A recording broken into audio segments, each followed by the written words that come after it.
pourquoi est-ce que le président Macron ne vient pas passer son été en Côte d'Ivoire et finir à la table donc, du président Alassane Ouattara en expliquant ses perspectives de gestion gouvernementale de la France, par exemple? Camarades peuple d'Afrique, il a dit, l'heure est grave. C'est gâté sur le plateau des Dramanistanais. Il y a une jeune chroniqueuse qui est fâchée.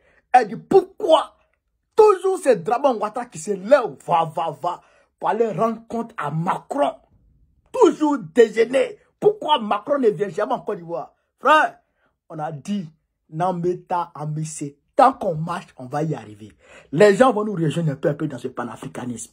On écoute cette vidéo et j'ai décortiqué, chers camarades peu d'Afrique. Le président de la République est de retour de Paris où il a fait une rencontre et un dîner donc avec, comme chaque année, hein, c'est de coutume maintenant donc à Paris avec le couple présidentiel français. Ça a eu lieu donc le 30 août dernier. Moi, je vais peut-être vous allez peut-être pas être d'accord avec moi, mais pourquoi est-ce que le président Macron ne vient pas passer son été en Côte d'Ivoire et finir à la table donc, du président Alassane Ouattara en expliquant ses perspectives de gestion gouvernementale de la France, par exemple? Pourquoi est-ce que c'est toujours la Côte d'Ivoire qui est dans cette position? Je comprends qu'on aille passer des vacances en France, c'est très bien, mais pourquoi est-ce qu'on finit toujours avec ce fameux déjeuner où on fait un peu le point de notre gouvernance, où on fait un peu le point des perspectives, des choses à venir?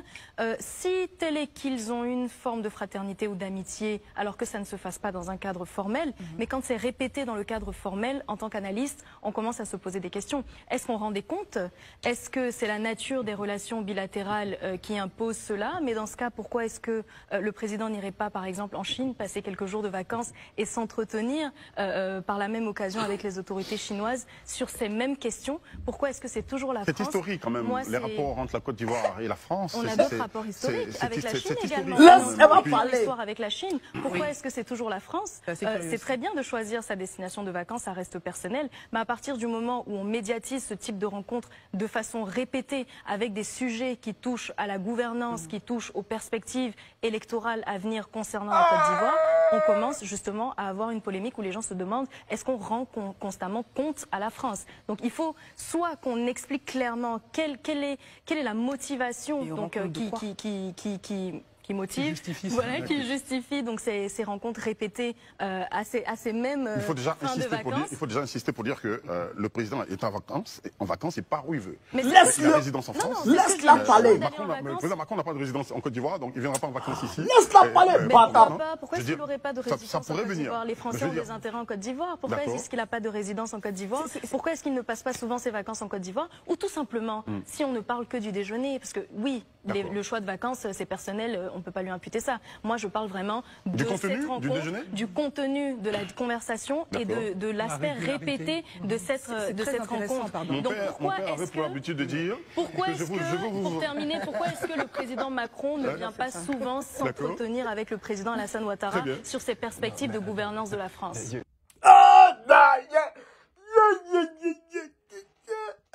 Non, frère. Non, la Gola. Non, mais la Gola, ouais, elle a choplé. Elle a choplé. Yeri! Le gars ne voulait pas la laisser parler. C'est qu'elle m'a dit là. C'est pas bon. Le gars ne veut pas la laisser parler. Il dit non, Macron n'a pas de résidence en France, en Côte d'Ivoire. Mais Macron allait fêter son anniversaire en Côte d'Ivoire en 2019. Macron est parti fêter son anniversaire en Côte d'Ivoire. C'est là qu'il a décroché le marché de l'aéroport pour l'extension de l'aéroport. Il a décroché ce marché-là exclusivement pour les entreprises françaises. Et puis le marché de Boaké, la construction du marché de Boaké. Il a décroché ce marché-là exclusivement pour les entreprises françaises. Et ils ont augmenté le coût de métro d'Abidjan.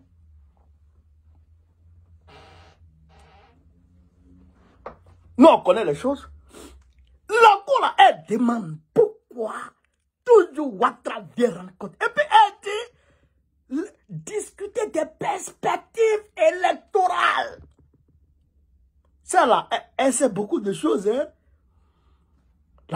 La Gola, elle sait beaucoup de choses. Hein? Malo, hein? Elle dit ils sont allés discuter des perspectives électorales là-bas. Là-bas. Pourquoi c'est va demander à Macron, il faut tout faire pour que je sois candidat. Il faut accepter pour que je sois candidat. La gueule est fâchée. Oh Dieu, elle est fâchée. Elle est fâchée, enfant des gens, elle est fâchée. Et que sa fibre panafricanisme est en train de, chers camarades pays d'Afrique, se manifester petit à petit. Petit à petit. Petit à petit. C'est que ça s'amplifie. Ça s'accroît. Et puis ça grossit. Et puis elle pète le cap sur le plateau. Je dis, je vous ai dit, nous on est dans ce combat depuis longtemps. Les gens vont nous rejoindre. Un peu. Et puis on va avancer. Ma chérie, ma soeur, je t'appelle ma soeur. Ma soeur, je ne connais pas bien ton nom, mais je te vois beaucoup sur Live TV. Bravo. Bravo. Surtout dans ces conditions, à ce moment précis, prendre la parole et dire ce genre de vérité crue. Bravo. C'est pourquoi on nous diabolise. C'est ça là qu'on dit et puis on nous diabolise. Qui peut accepter ça? Que son président soit un pantin. Que son président soit un pantin. Que son président soit assujetti à un autre président. Qui lui-même est assujetti à plusieurs présidents. Qui eux aussi sont assujettis à des lobbies. C'est quoi ça? Qui peut accepter ça dans ce monde? À part les moutons. Qui peut accepter? Ma chérie, bravo à toi. Camarade, vous avez entendu. Hein? Son courage, c'est bien. Mais les propos qu'elle tient, elle dit, pourquoi Ouattara ne va pas en Chine? Pourquoi c'est toujours en France? Et puis ça finit toujours par des déjeuners formels. Pourquoi il ne cache pas ça? Pourquoi il rend ça public? Pourquoi c'est dans des cadres formels? Pourquoi il discute de nos affaires? De nos affaires étatiques, de nos affaires de notre pays, des affaires de notre pays, là-bas. On a l'impression que toujours Ouattara va rendre compte à Macron. Pourquoi? Et pourquoi discuter des perspectives électoralistes? Ça veut dire que Ouattara allait discuter avec Macron, ce qu'il vous dit toujours.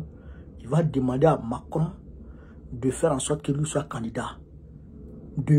Comment on appelle ça? Je dirais, d'user de ces relations pour que lui, Ouattara, soit accepté par leur club comme le candidat de la Côte d'Ivoire. C'est pourquoi la dernière fois, quand il a pris la parole, il n'a pas pu parler. Il n'a pas pu dire qu'il sera candidat ou pas.